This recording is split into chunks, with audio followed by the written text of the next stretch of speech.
ரத சப்தமி 2026 எப்போ வருதுன்னு பார்த்தீங்கன்னா ஞாயிற்றுக்கிழமை, அதாவது நாளைக்கு ரத சப்தமி.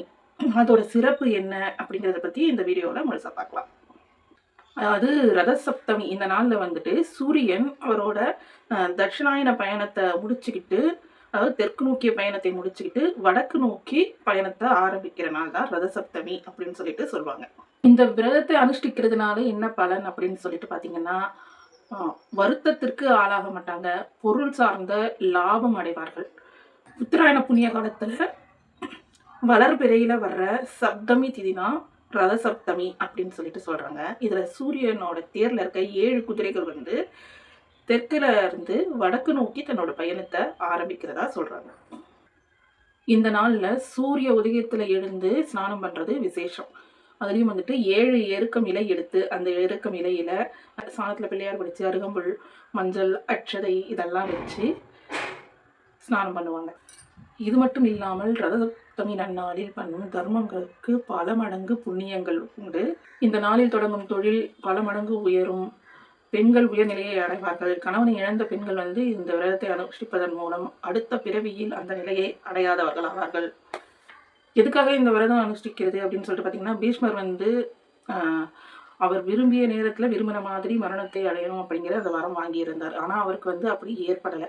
ரொம்ப நாளாக வந்து அந்த படுக்கையில் படுத்து அந்த நேரத்துக்காக காத்துக்கிட்டே இருந்தார். அப்போ ஏன் நமக்கு இந்த நிலைமை, நம்ம இந்த வரம் வாங்கியிருந்தோம், நமக்கு ஏன் நம்ம விரும்பின மாதிரி அந்த நிகழ்வு நடக்கலை அப்படின்னு சொல்லிட்டு யோசிச்சுட்டு இருக்கும் போது அங்கே வந்து வேதவியாசர் வந்தார். அப்போ அவர்கிட்ட வந்துட்டு, நான் என்ன பாவம் பண்ணேன், நான் நினைச்சது ஏன் நடக்கலை, நான் இந்த வாரம் வாங்கியிருந்தேன் இல்லையா, அப்போ நான் விரும்பின நேரத்தில் எனக்கு இந்த நிகழ்வு நடந்திருக்கணும், ஏன் நடக்கலை அப்படின்னு சொல்லிட்டு கேட்டார். அதுக்கு அவர் சொன்னது, ஒருத்தர் வந்து தன்னோட மனசாலேயோ தன்னோட வார்த்தைகளாலேயோ தன்னோட உடலாலேயோ மற்றவங்களுக்கு பண்ணுற தீங்கு தான் வந்துட்டு நமக்கு பாவ கணக்கில் சேரும் அப்படின்றது கிடையாது. இப்போ மற்றவங்க நம்ம கண்ணு முன்னாடி ஒரு தவறு நடக்குதுன்னா அந்த தவறை கண்டும் காணாமல் இருந்தாலும் அதற்கான பாவ கணக்கு நம்மளை தான் சேரும் அப்படின்னு சொல்லிட்டு சொல்லியிருக்காரு. அந்த மாதிரி சேர்ந்த பாவத்துக்கும் அதுக்கான தண்டனையுமே நம்ம அனுபவிச்சு தான் ஆகணும் அப்படின்னு சொல்லிட்டு சொல்றாரு. இது எதனால அப்படின்னு சொல்லிட்டு பார்த்தீங்கன்னா, பாஞ்சாலியை வந்து துச்சாதனன் துயில் இருக்கும்போது அவையில வச்சு அவங்கள சுற்றி இருந்த யாருமே வந்துட்டு இது தப்பு அப்படின்னு சொல்லிட்டுமே யாரும் எடுத்து சொல்லலை. அந்த அவையில் வந்து பீஷ்மரும் இருந்தார். இந்த பீஷ்மர் வந்துட்டு இது மாதிரிலாம் பண்ணக்கூடாது, இது தவறு அப்படின்னு சொல்லிட்டு சொல்லக்கூடிய அந்த நிலையில இருந்துமே இவர் அதுக்கு எதுவுமே சொல்லலை, கண்ணும் காணாம தான் இருந்தார். ஸோ அதோட பலன் தான் இப்போ வந்து நீ அனுபவிக்கிறது அப்படின்னு சொல்லிட்டு சொல்லியிருக்காங்க. இன்னைக்கு நீங்கள் அம்பு படுக்கையில் படுத்துட்டு என்னோட உயிர் போகணும் அப்படின்னு சொல்லிட்டு நினச்சாலுமே அன்னைக்கு நீங்கள் பண்ண தப்போட பலன் இன்னைக்கு நீங்கள் நினைச்ச நேரத்தில் உங்களோட உயிர் போகாமல் இருக்கிறதுக்கான காரணம் இதுதான் அப்படின்னு சொல்லிட்டு சொல்கிறாரு. அப்போ பீஷ்மர் கேட்குறாரு, சரி நான் தவறு பண்ணிட்டேன் தெரியாமல், இதுக்கு பிராயச்சித்தம் தான் என்ன அப்படின்னு சொல்லிட்டு கேட்குறாரு. யார் ஒருவர் தான் செய்த பாவங்களை மகா பாவம் அப்படின்னு சொல்லிட்டு மனதளவில் உணர்றாங்களோ அவங்களோட பாவம் வந்து விலகிடும் அப்படின்னு சொல்லிட்டு வேதம் சொல்லியிருக்கு அப்படின்னு சொல்லிட்டு சொல்றாரு. நீ என்ன பாவம் பண்ண, எதனால உனக்கு இந்த நிலை வந்தது அப்படிங்கிறத வந்து நீ இப்போ உணர்ந்துட்ட, அதுக்காக வருத்தப்படவும் செய்யற இல்லையா. இப்போ உன்னோட அந்த பாவம் வந்து உன்னை விட்டு விலகிடுச்சு. இருந்தாலும் திரௌபதி வந்து என்னை காப்பாத்துங்க அப்படின்னு சொல்லிட்டு அவங்க கேட்கும்போது அதை கேட்டும் கேட்காம இருந்த உன்னோட காது, திரௌபதிக்கு வந்து அந்த அவமான செயல் நடக்கும்போது பார்த்தும் பார்க்காம இருந்த உன்னோட கண்கள், நீ வந்து ஒரு வார்த்தை இது தவறு அப்படின்னு சொல்லிட்டு சொல்லியிருந்தீங்கன்னா அந்த அவையில எல்லாருமே உன்னை வந்து உன்னோட வார்த்தைக்கு கட்டுப்பட்டு இருப்பாங்க. இருந்தாலும் அந்த தவறை தட்டி கேட்காத உன்னுடைய வாய், உன்கிட்ட நிறைய பலம் இருக்கு, அந்த பலத்தை பயன்படுத்தியாவது நீ அந்த தவறை வந்து எதிர்த்திருக்கலாம்.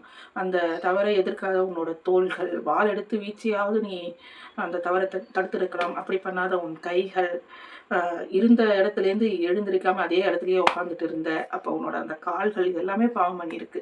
அப்போ எது நல்லது எது கெட்டது அப்படின்னு சொல்லிட்டு அந்த நேரத்தில் யோசிக்காத உன்னோட புத்தி, இது எல்லாமே வந்து ஒட்டுமொத்தமாக பாவம் பண்ணியிருக்கு. இது எல்லாத்துக்கும் கண்டிப்பாக தண்டனைன்றது கிடைச்சே தான் தீரணும் அப்படின்னு சொல்லிட்டு அவர் சொன்னோடனே இவர் கேட்குறாரு, அப்படி இது எல்லாத்துக்குமே வந்து தண்டனை கிடைக்கணும் அப்படின்னா சூரியனுக்கு தான் வந்துட்டு இது இந்த அங்கங்கள் எல்லாத்தையுமே பொசுக்கக்கூடிய அந்த சக்தி இருக்குது. சக்திக்கு வந்து என்னோட அங்கங்களை பொசுக்கக்கூடிய வல்லமை கிடையாது. அப்போ என்னோட அங்கங்களை பொசுக்கக்கூடிய சூரிய சக்தியை வந்து பிழிந்து தாருங்கள் அப்படின்னு சொல்லிட்டு வியாசர்கிட்ட பீஷ்மர் கேட்குறார். அப்போ வியாசர் என்ன பண்ணுறாரு, அவர் ஆல்ரெடி எடுத்துகிட்டு வந்திருந்த 7 எருக்க இலையை எடுக்கிறார். அந்த எருக்க இலைக்கு வந்து சூரியனோட முழு சக்தியும் இருக்குது. இந்த எருக்க இலையால் உன்னோட அந்த அங்கங்களை அலங்கரிக்க போகிறேன், அந்த மாதிரி வச்சோம் அப்படின்னா உன்னோட அந்த பாவங்கள் எல்லாம் தீரும் அப்படின்னு சொல்லிட்டு சொல்கிறார். அதன்படியே வியாசரும் வந்து பீஷ்மர் மேலே அந்த இறக்கையிலையால் அலங்கரிக்கிறாரு. பீஷ்மரும் வந்து மன நிம்மதி அடைந்து அப்படியே தியானத்திற்கு போகிறாரு. தியானத்துக்கு போய் அப்படியே முக்தியும் அடைஞ்சிடுறாரு. இதுதான் அந்த ரதசப்தமியோட கதை. ஸோ இதுக்கப்புறம் என்ன ஆகுது அப்படின்னா, பீஷ்மர் வந்து பிரம்மச்சாரி. அவருக்கு அடுத்தபடியாக செய்ய வேண்டிய அந்த பித்ருக்கடன்லாம் யார் செய்யறது அப்படின்னு சொல்லிட்டு யோசிக்கிறாங்க. அப்போ வியாசர் சொல்றாரு, ஒழுக்கம் தவறாத நேர்மையான பிரம்மச்சாரிக்கும் தூய்மையான துறவிகளுக்கும் பித்ருக்கடன் என்பது அவசியம் கிடையாது.